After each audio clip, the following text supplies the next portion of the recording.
Hello. Welcome to this class of Persuasive Faith. I'm Rick Harvey, the teacher here in our local church. In this series of lessons, we are exploring the credibility of the Christian faith.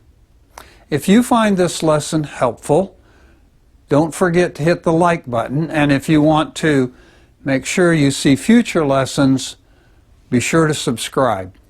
If you would like a copy of the slide notes from this class, there's a link in the description below. Now, today's class.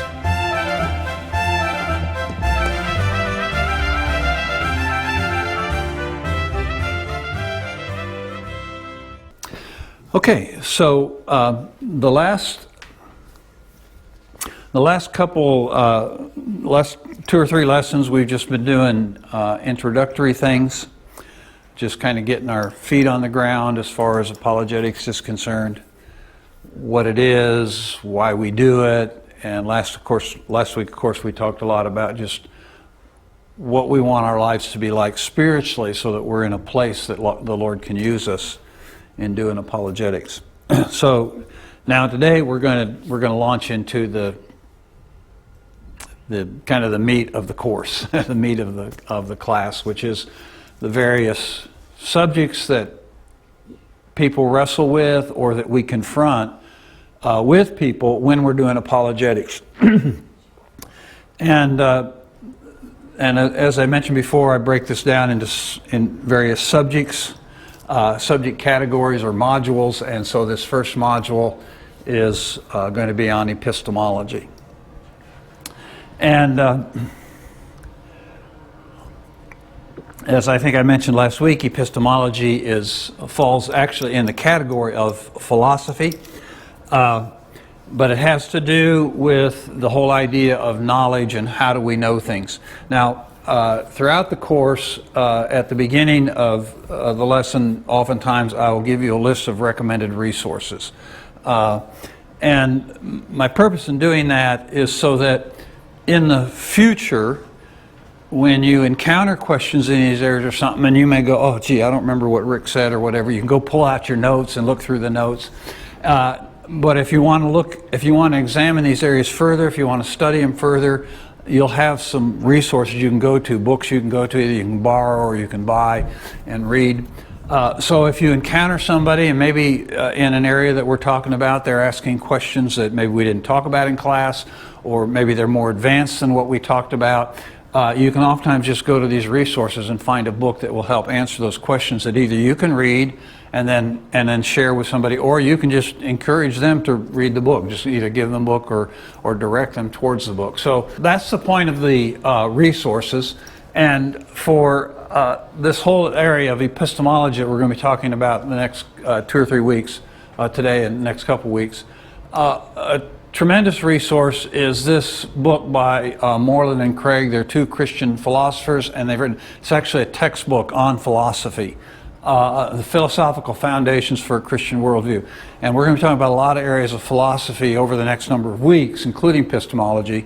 And this book is just a tremendous resource for getting an understanding of these various areas. So if you have any questions that come up in the area of philosophy, this is a tremendous resource to have in your library. Like I said, it's a textbook, so it covers just a whole wide range of areas in the area of philosophy.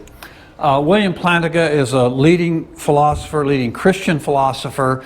He has profoundly impacted the field of philosophy since the 1970s or so.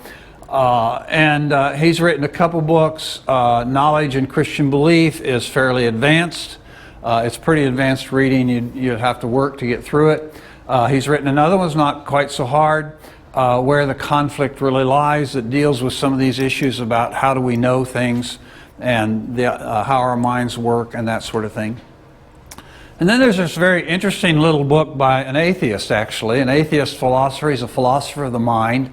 And he has written a book called Mind and Cosmos, Why the Materialist Neo-Darwinian Conception of Nature is Almost Certainly False.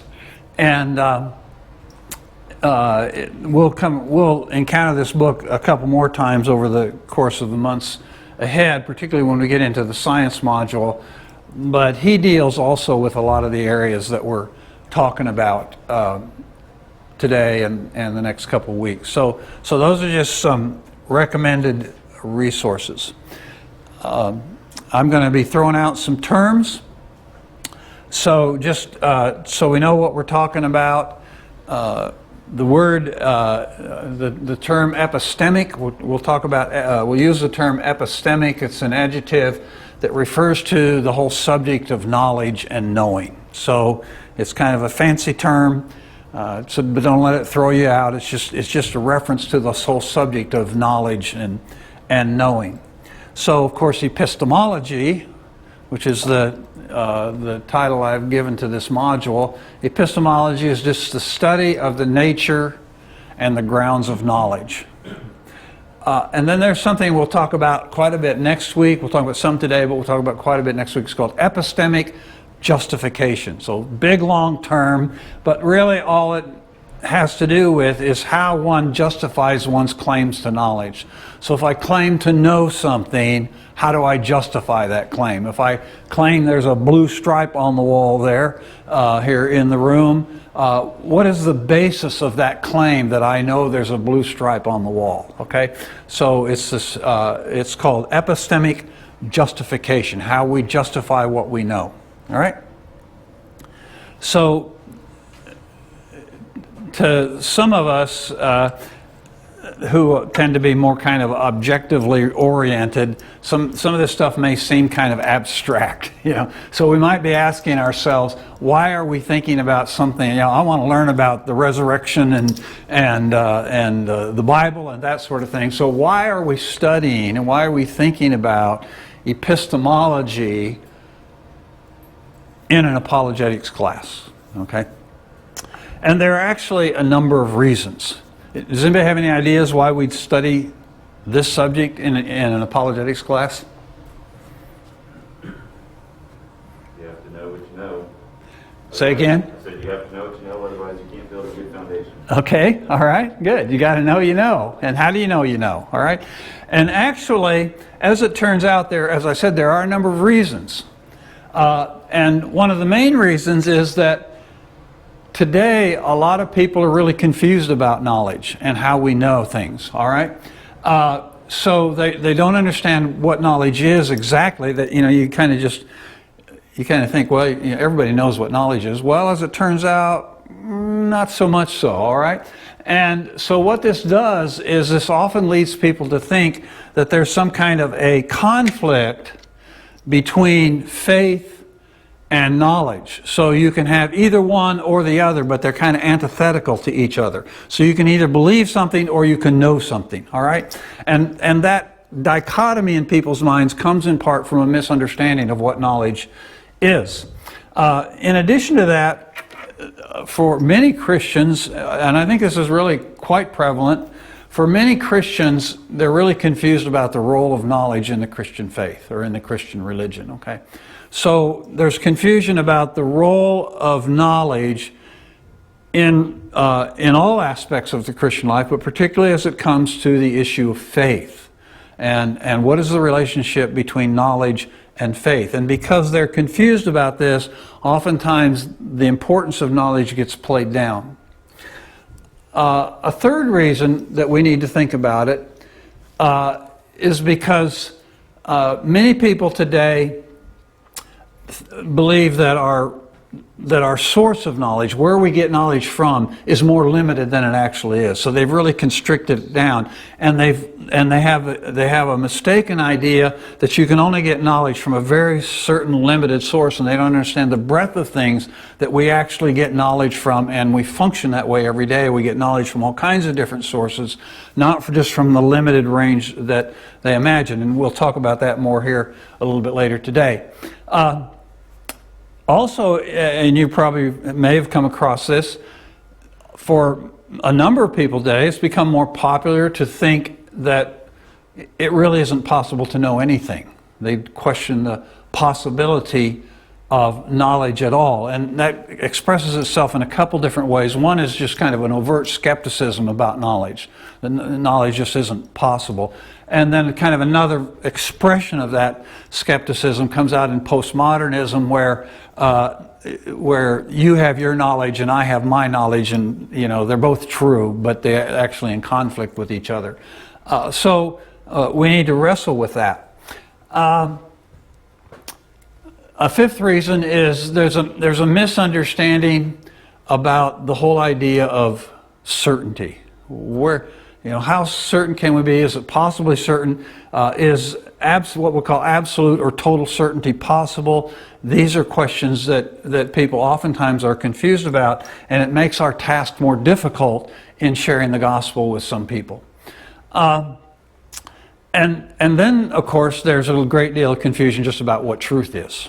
Okay. So next week we're going to talk a lot about truth. What is truth? Okay.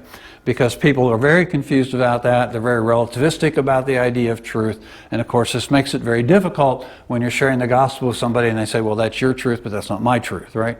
So we need to think about what is truth. So clearly all of these issues, and there's probably other reasons as well, but all of these issues really go to the heart of our ability to communicate to people about the Christian faith. So when we're trying to talk to them about the Christian faith, if they're confused about what knowledge is, or if they're confused about truth, or if they have kind of a constricted idea of the sources of knowledge, then that makes it more difficult for us to talk to them and to assert truth, to say these things are true, and to really get through. Sometimes our talk will just kind of go right over their heads because of the misconfusions or misunderstandings and the confusions that they have about such. Is there such thing as a misconfusion? I may have just coined a new term there. So these are some reasons why we need to study this apologetics, and we need to study it at the beginning. Because if we're not thinking straight in this area, most of what we're going to talk about through the rest of the year just kind of gets into a hodgepodge and kind of a confused mixture. So we need to think very clearly about this subject of knowledge. Now, the Bible doesn't actually set forth a theory of knowledge, okay? The Bible just assumes that knowledge is possible, okay?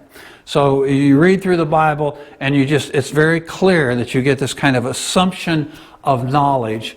And even in relationship to issues of faith, the Bible talks about the possibility of knowledge. So J.P. Moreland, who I mentioned was one of the co-authors of the book I mentioned earlier, gives a lecture on, you can get it on YouTube. It's a wonderful talk, wonderful lecture. We listened to it last year. We had a few extra weeks at the end of the year last year, and we listened to it here in the class just a few months ago.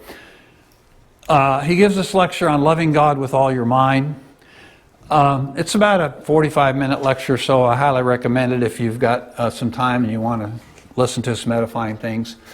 But he makes a comment there in that lecture. He says, now, I'm going to tell you there's more in the Bible about knowledge than there is about faith. Now, I haven't gone through and quantified whether or not that's literally true or not, but it's certainly true that there's a great deal about knowledge in the Bible, and certainly probably as much as there is about faith.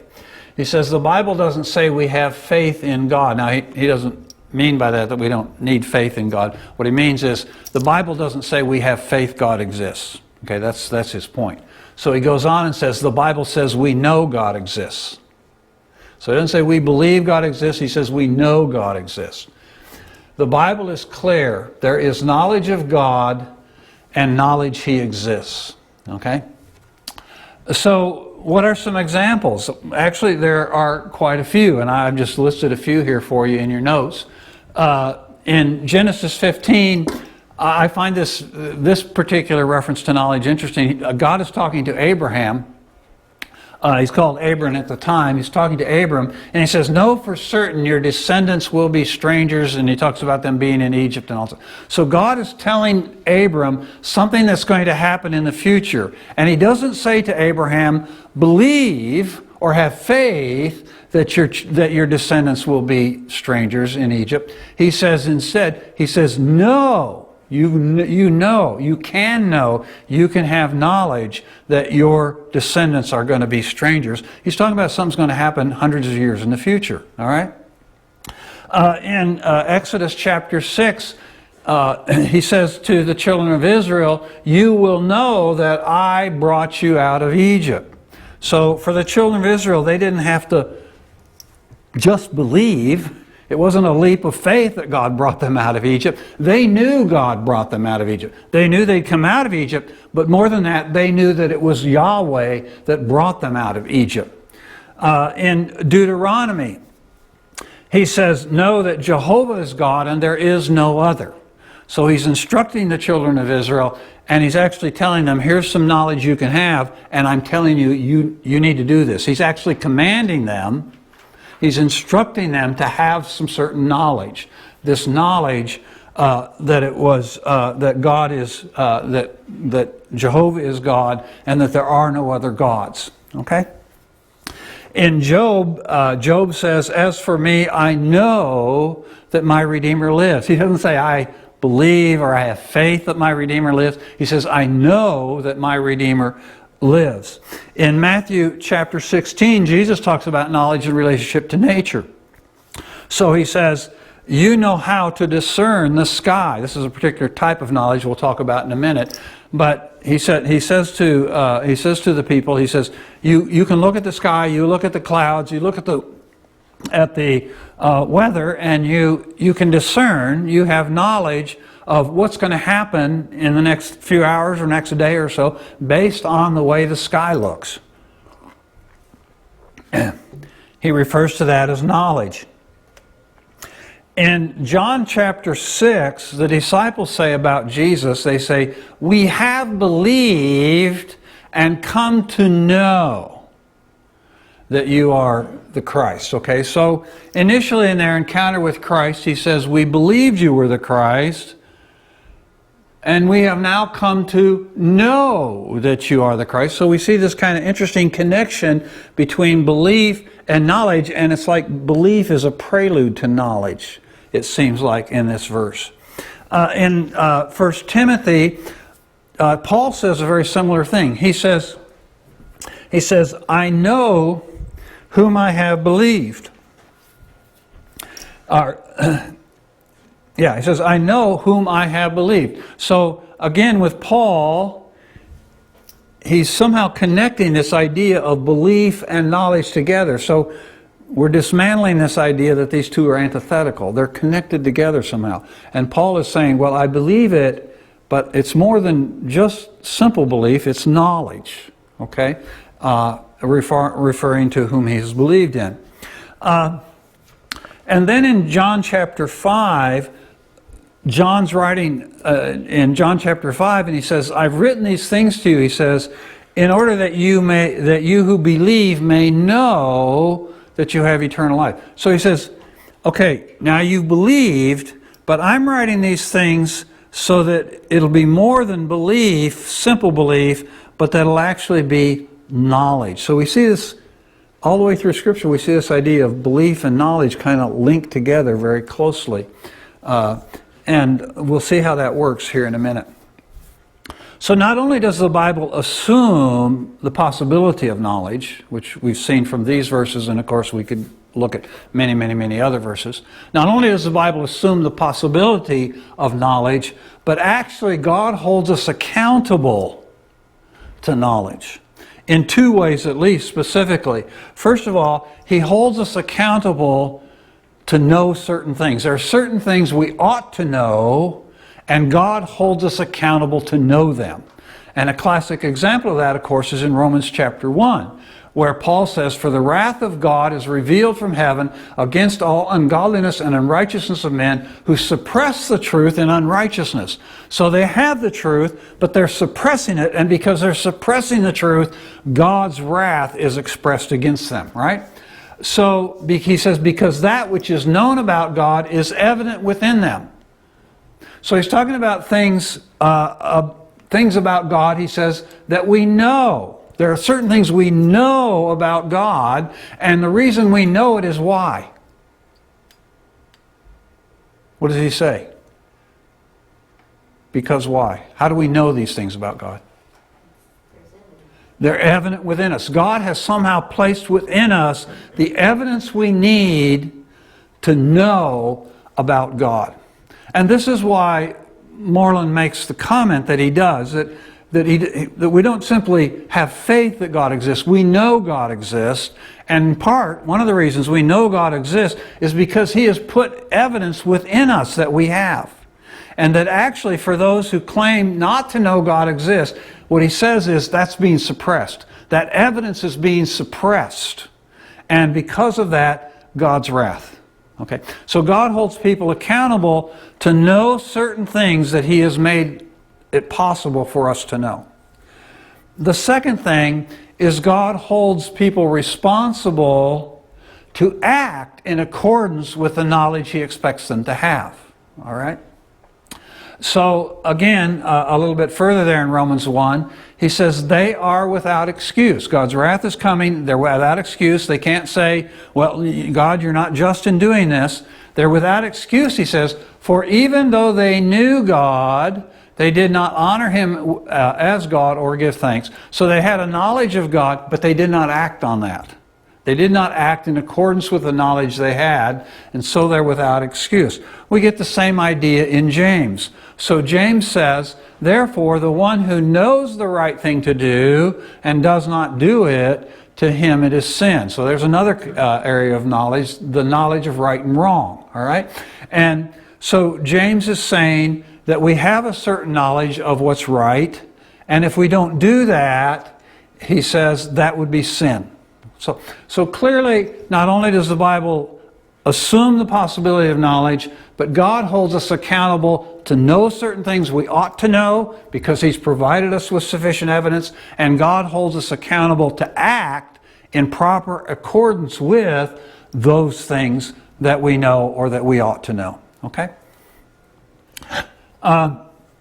So thinking more then about this idea of knowledge, it might be helpful to kind of break it down and think, well, what kind of knowledge is there? And there are probably basically three kinds of knowledge. So there's what we might call knowledge by acquaintance or by experience or awareness. So when I mean acquaintance, I don't necessarily mean, well, I know Brian because we're acquainted. Certainly that's part of it, but there are many other things I'm acquainted with. I'm acquainted with the layout of the room here where we're meeting today.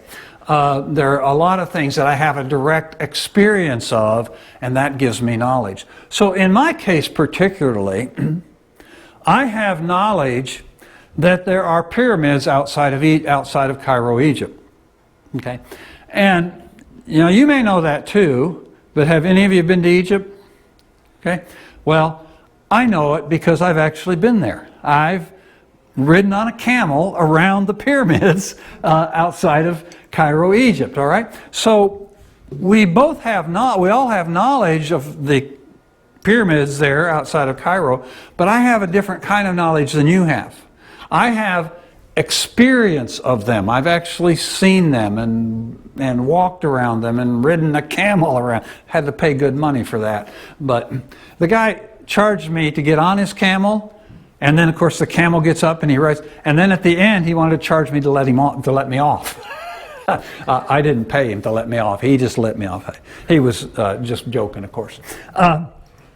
But then there's another kind of knowledge that we have, and that's awareness of how to do something. Okay, and so we all have a vast amount of knowledge in how to do things, right? So, for example, I know how to build a bookcase. I've built a few bookcases in my time, and I've actually had an experienced cabinet maker teach me some things about building things and building bookcases. So I know how to build a bookcase.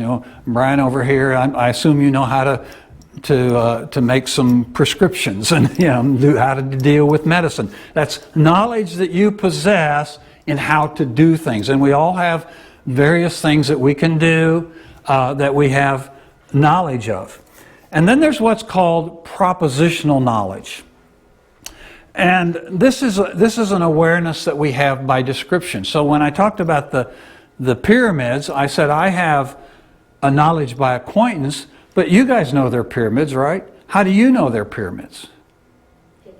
You've read about them, right? And you've heard about them. So you have what's called propositional knowledge or awareness by description. Somebody's told you about them, or you've read about them in some way or whatever, okay? So let me just deal with this word proposition, because it's going to come up over and over again, particularly over the next several weeks.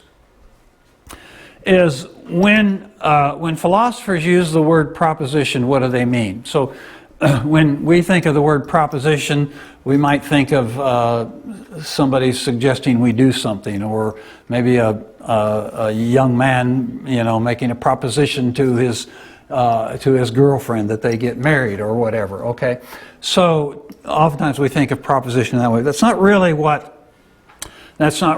in the mind of a philosopher when he uses the word proposition.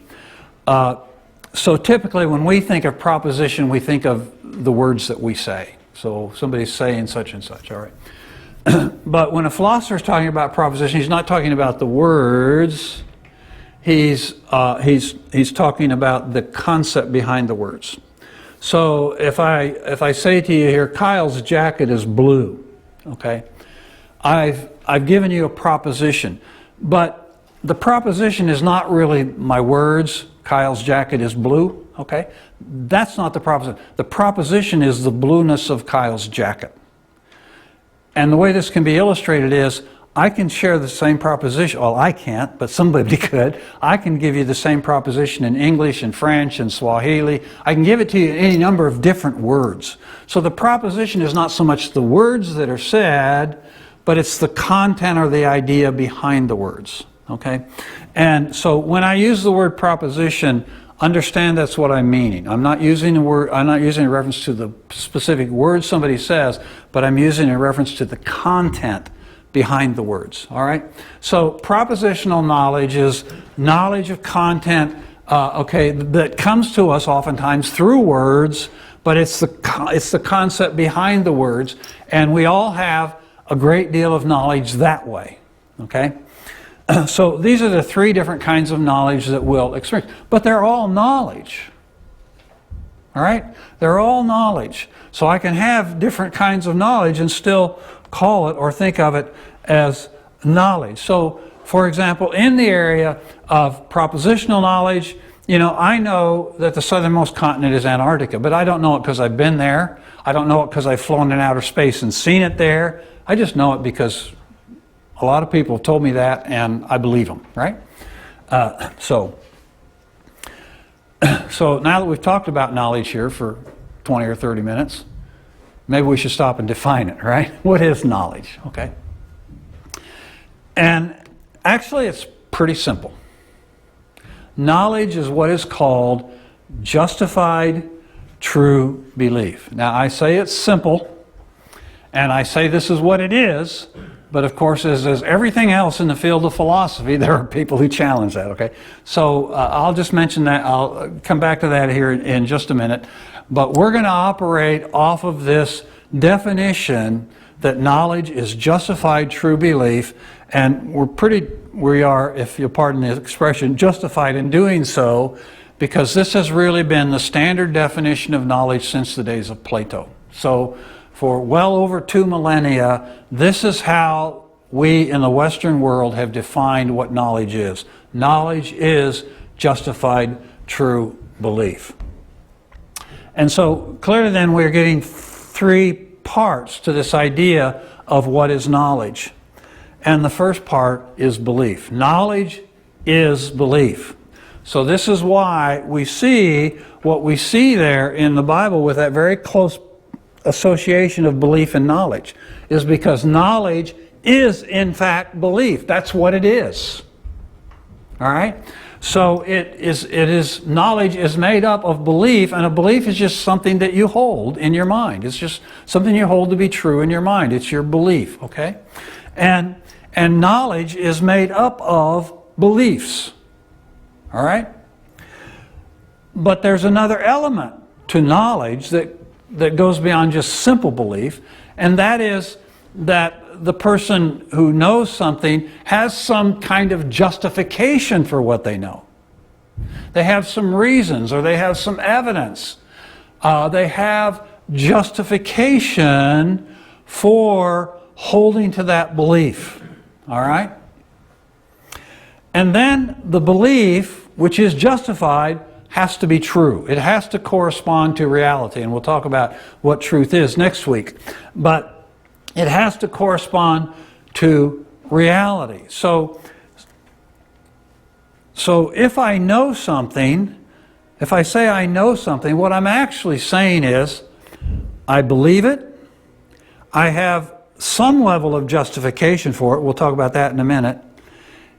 And it actually, what I believe actually corresponds to the way things really are, corresponds to reality. Okay? So if this is true, if this definition of knowledge is true, then all knowledge is a particular kind of belief. So knowledge and belief are not at odds with one another. Knowledge is, in fact, a kind of belief. It's a belief that's accompanied with justification and truth, or corresponds to truth. Okay?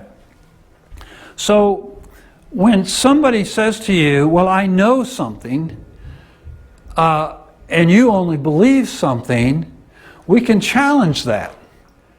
Because when they say they know something, in fact, they're believing it, right? And this will be particularly important when people use, say for example, science, and they'll use something that say, science says such and such, and so science says God didn't create the heavens and the earth, or whatever, okay? And so they're making some assertion about what science says, supposedly, okay? And what they'll claim is, they know that because science tells them that. But you only believe that God created the heavens and the earth, right? Well, one way to respond to that is to simply say, no, wait a minute. Your knowledge is simply a form of belief. It's a belief you have with certain justification, and it has to correspond with reality. And what I would like to challenge is your justification. Because if I can show them their justification doesn't work, okay, then what I can show them is you don't really know that. You just believe it. Okay? You have simple belief that Earth just popped into existence, but you don't know that because you don't have adequate justification for it. Okay? So, as I mentioned, everything in philosophy is up for debate. Okay? So you may have the vast majority of philosophers may agree about one thing or another, but there's always somebody out there who's got a wild idea, all right? And so there has been a challenge to this definition of justified true belief. And actually it was several people kind of were expressing concerns in this area, but the guy that really made it famous was this guy, Edmund Gettier, who was born almost, I guess he's still alive. I can't find it. So apparently he's still kicking around, 93 years old at this point. And what's interesting, he's world famous philosopher, but he's written almost nothing. That doesn't mean he's not credible or whatever, but it's just interesting. He really has published very little. But one thing he did publish was a little 3-page paper in 1963 in which he called into question this element of justification in the definition of knowledge. And he really made some really important points that philosophers and thinkers and epistemologists have had to really wrestle with. And so what he did was he just pointed out several different situations or scenarios where somebody could know something that's true and not have justification for it.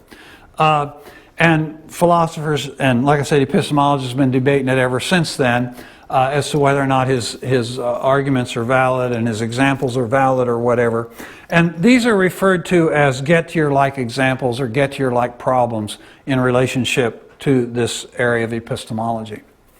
But in spite of the problems that he raises, it does seem, and I think most philosophers would agree to this, it does seem that in order to have knowledge, I have to have some form of justification. So I can't just have simple belief. I must have some kind of justification that goes with that belief. Okay? So if somebody at some time, if you're talking about this and talking about justified true beliefs, they may raise this get-your thing, but it does seem that while he does make some good points, it does seem there, in order to be able to claim I have knowledge, I really have to be able in some way to justify that. So let's think then about this area of justification. We'll talk more about it next week, but I want to explore a little bit about it. And the first thing is that there are varying degrees of justification. So for example, take the pyramid example. Now, for many years, I believe there were pyramids in Egypt, all right? But at one point in my life, I was in Egypt and I saw them. So I knew there were pyramids in Egypt before I went to Egypt.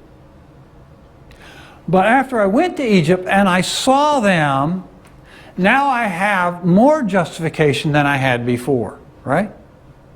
So I've actually increased my level of justification.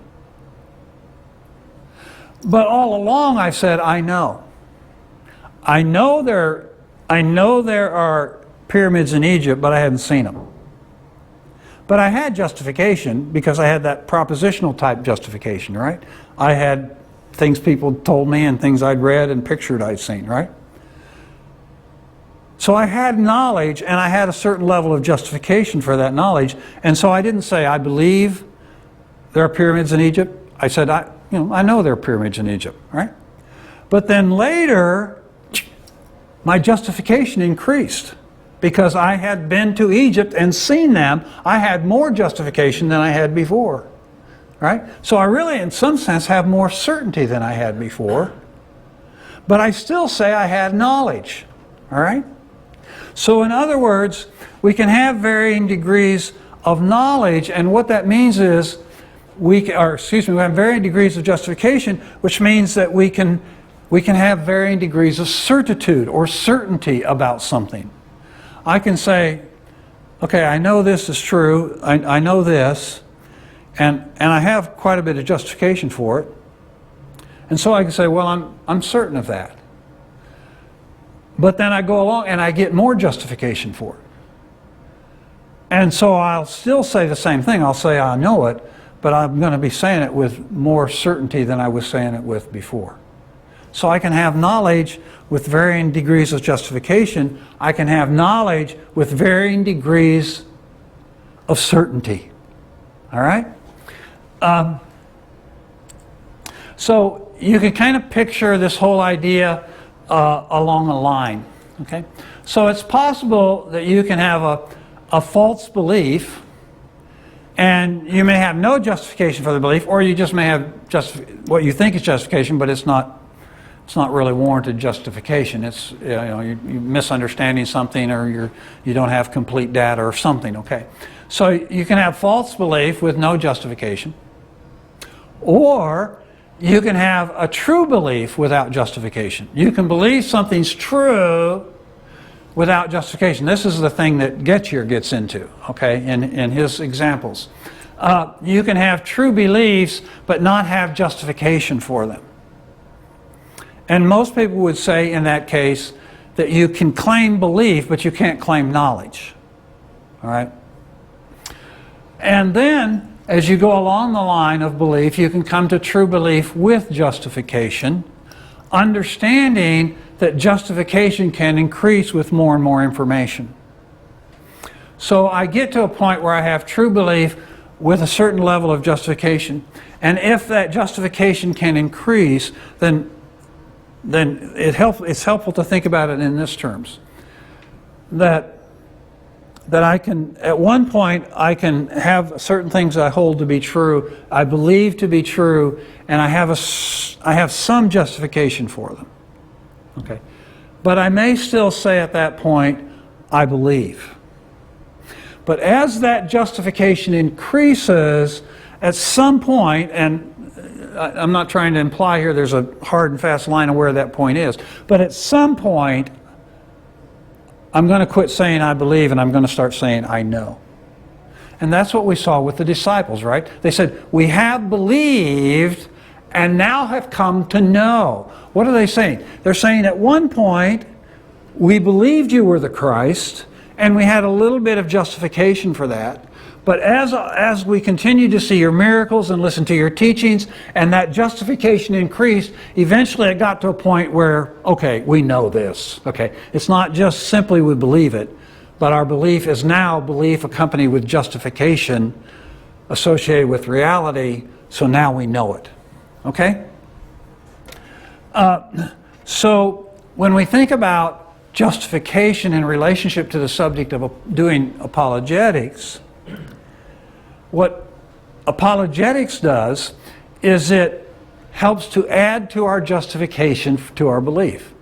All right? So we as Christians, we have a certain set of beliefs, but as we study apologetics, and I certainly hope this will be true for you over the course of this year, that as we study apologetics, we're going to get more and more justification.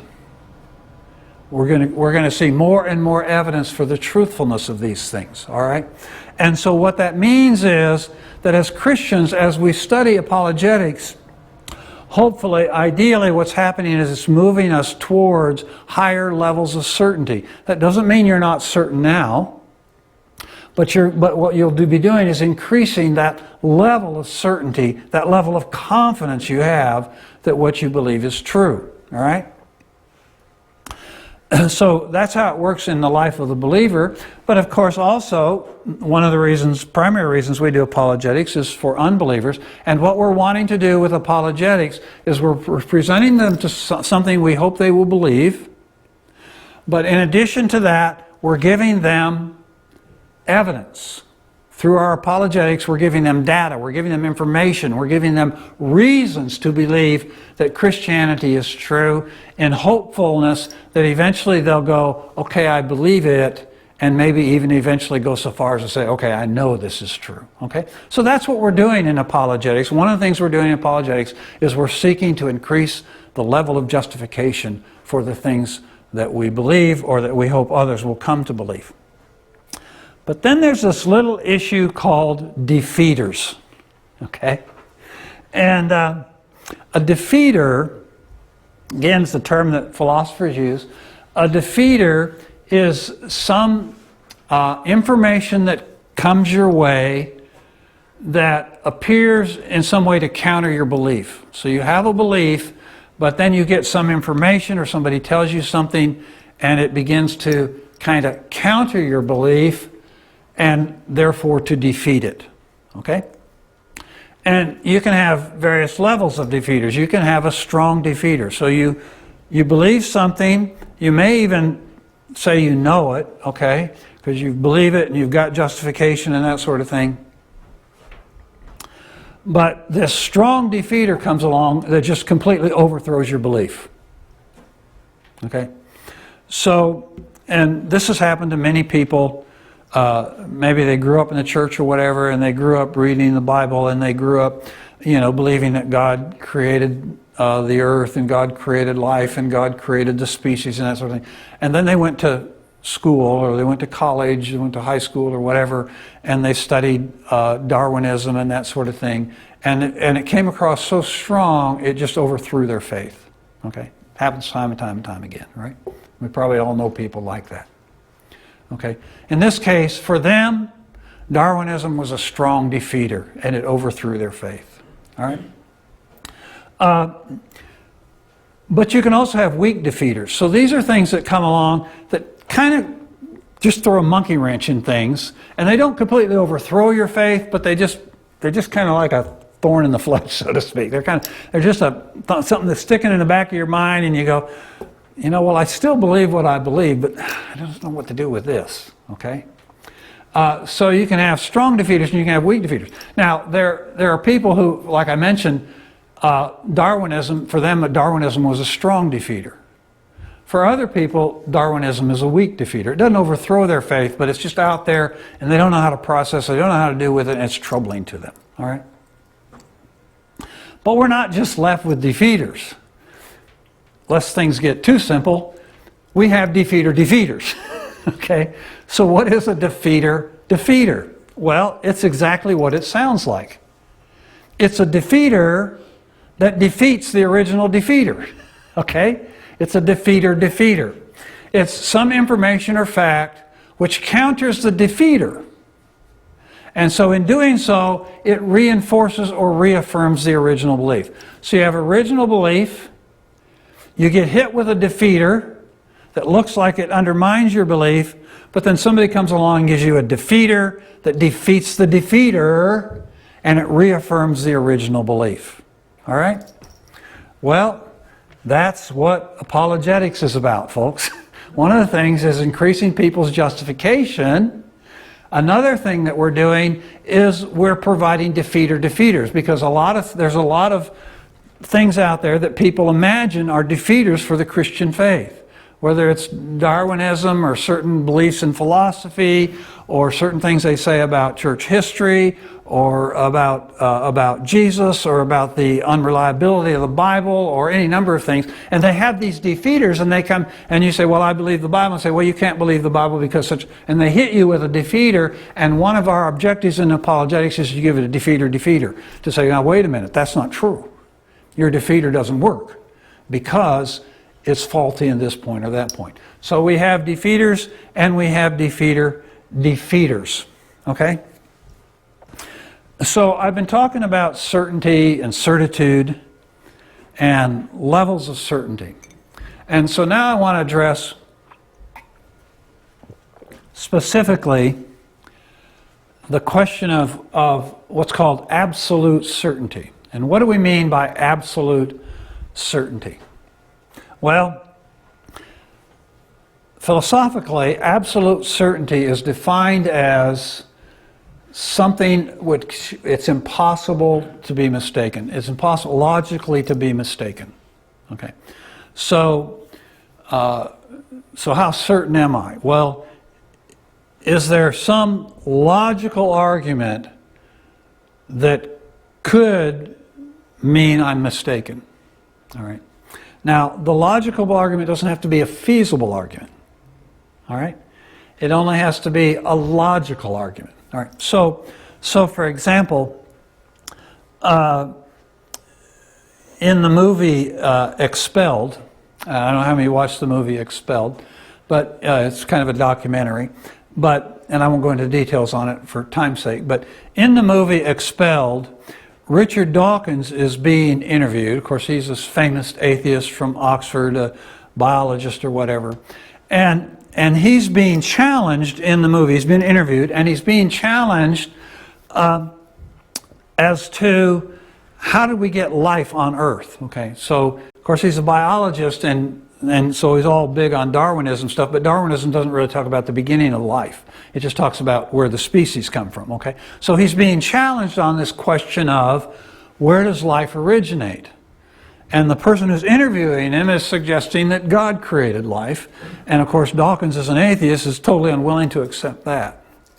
And so he proposes that life on Earth was seeded on Earth from outer space, okay? So the idea is there were some people out there, some beings or some living things out there, and somehow by spaceship or whatever, they sent, some living cell to Earth and seeded life on Earth, okay? Now, that is a logical explanation, all right?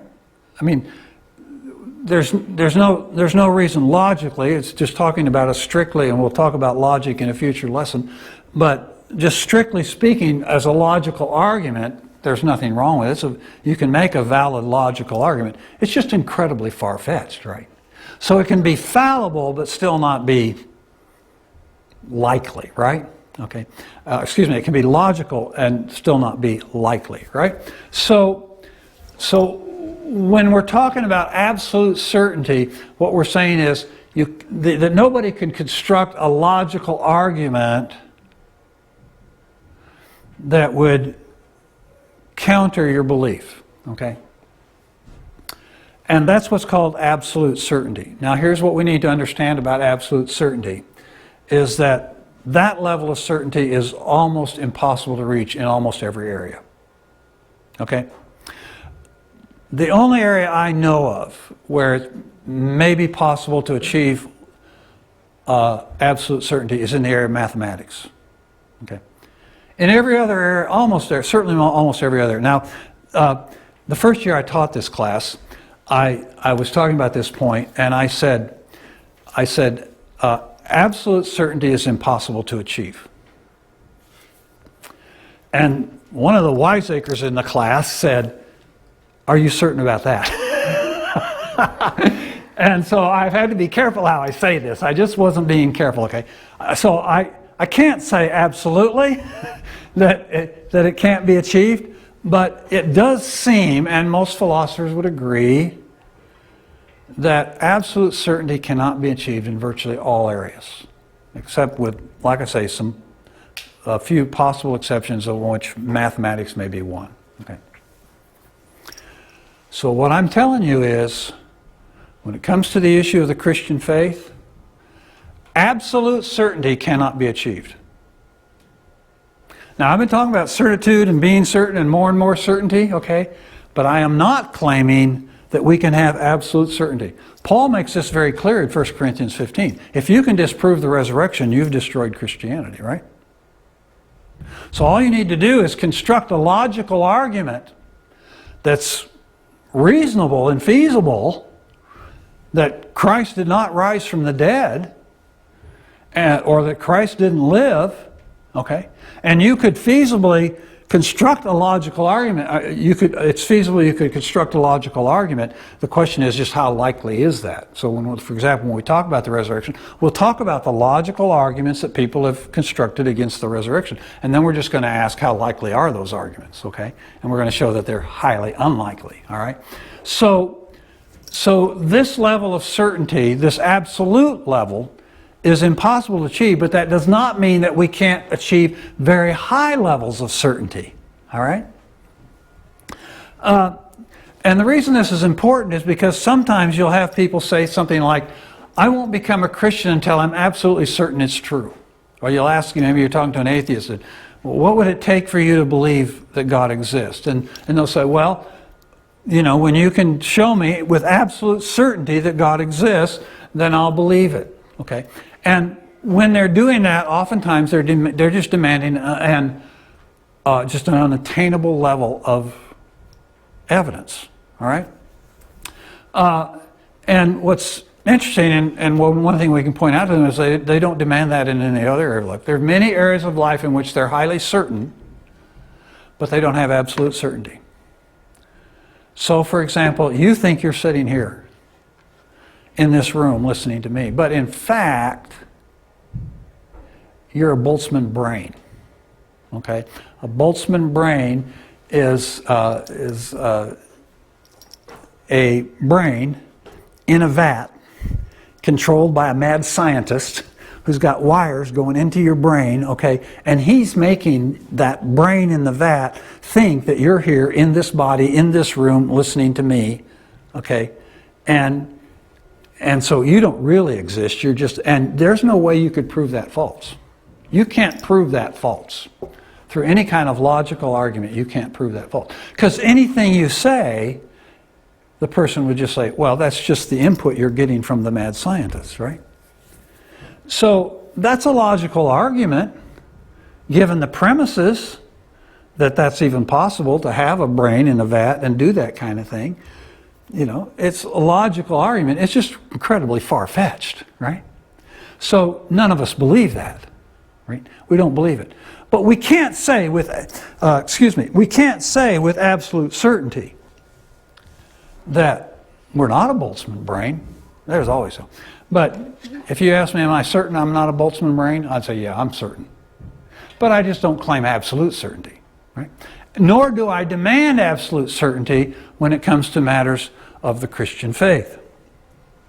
So what this means then is it's possible to know something without absolute certainty. I don't have to have absolute certainty to say I know something. So I can say God exists with absolute certainty. I know God exists. So I'm standing here today, I'm telling you, I know God exists, and I'm serious. I know God exists. Is it possible that somebody could construct a logical argument that God doesn't exist? Well, perhaps. And if so, I can't claim absolute certainty, but I am certain. I am certain that God exists. And so what I'm saying is that I have sufficient justification for what I'm claiming I know. That means that it's highly unlikely that anybody could ever come up with a sufficiently strong defeater to defeat that. Okay, and if I have that, I'm certainly I am justified, if you will. I am justified in claiming certainty, and I'm justified in claiming knowledge. Okay, and so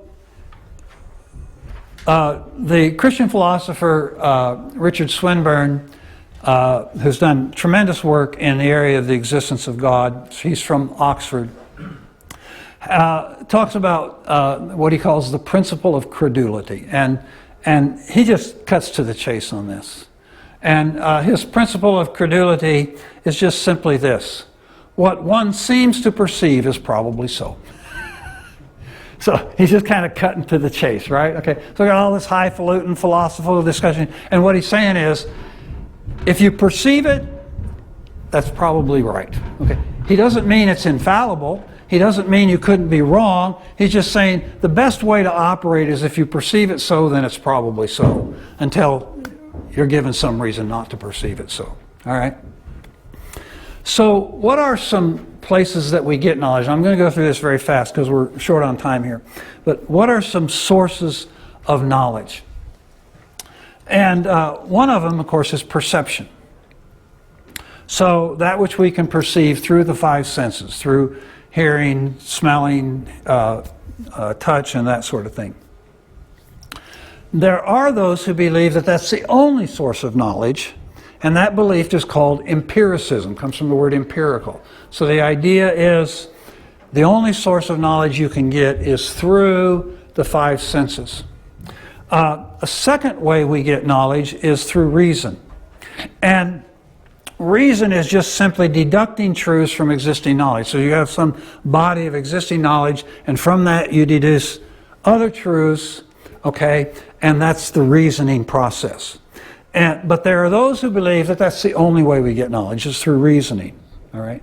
And that's called rationalism, all right? We'll come back and talk about those in just a second. Then there's introspection, and this is knowledge about oneself that we have through just self-evaluation. So you're sitting there, and I'm talking, and there's people sitting around you, and they see you sitting there, and they know certain things about you, but you know things about you that none of the rest of us know. And you know that through your internal introspection. Okay, you're just aware of yourself by thinking about yourself that nobody else could ever have access to, and nobody ever could have access to. No matter how advanced science gets, there's things that you know about yourself that nobody outside of you could ever have access to unless you told them. A fourth way we get knowledge is through memory. A fifth way is through faith. Okay. Things that we hold due to our confidence in, for example, God's integrity or the integrity of another person. A sixth way is through testimony or the input of others, things that people tell us. And this would include, incidentally, revelation for example, through the scriptures. Seventh way we get knowledge is through intuition, or just things we just intuitively know are true. And then I've listed here also conscience, which you might put in intuition, perhaps. But conscience, we have a knowledge of right and wrong that's just within us. Okay. Now, none of these are infallible. Okay. We can be mistaken in any one of these, but these are our sources of knowledge, and there are a number of them. But there are two views that particularly are problematic in our culture today. And the first is that view of empiricism, all right? So empiricism was that idea that you can only know what you can perceive through the senses, through the five senses, all right? And one way that expresses itself today that we'll encounter is called scientism. So scientism is distinct from science. And scientism is the belief that you can only know what science can show you to be true. So the only way you can know something is if science tells you it's true. And then if science tells you, you can go, okay, now I know it. Right? That's a form of empiricism. And it's faulty because what we've seen here is that there are other ways to know besides just through the five senses. And then the other way that I just mentioned a few minutes ago is rationalism. And that is that the only way you can know is by deducing from other kinds of knowledge that you have. All right? And a place that this rationalism really became prominent in Western society is through the French Revolution. And particularly one of the leading characters in this way of thinking was a guy by René Descartes. And you know René Descartes because you remember, I think, therefore I am, right? The statement, that phrase, I think, therefore I am, comes from Descartes. And what it actually was it was the conclusion he reached as he tried to figure out a way to reason his way to all knowledge. Okay? So even though he was a Christian, he really kind of threw a monkey wrench into things by promoting this kind of severe rationalism, which became one of the characteristics, particularly of the French Revolution. So reason then is seen as being in opposition to faith, and that's kind of what Descartes was trying to get away. He's trying to get away from faith and just get to pure reason. All right, and so those are two problematic ways of looking at our source of knowledge that we're going to encounter when we talk to people. Some are going to be empiricists, some are going to be rationalists, and what we need to show people is that there are other ways we get knowledge besides just those. We do get knowledge from those sources, but those are not the only way. So next week, we'll go on. We're going to look more in depth at this idea of epistemic justification. How do we justify our beliefs so that we can say we know something? We're going to explore in depth what is truth. So we got a good grounding in what is truth, and then in the time we have left, if we have time next week, we'll deal with this question of skepticism about the possibility of knowledge. So that's where we're headed next week. So any questions?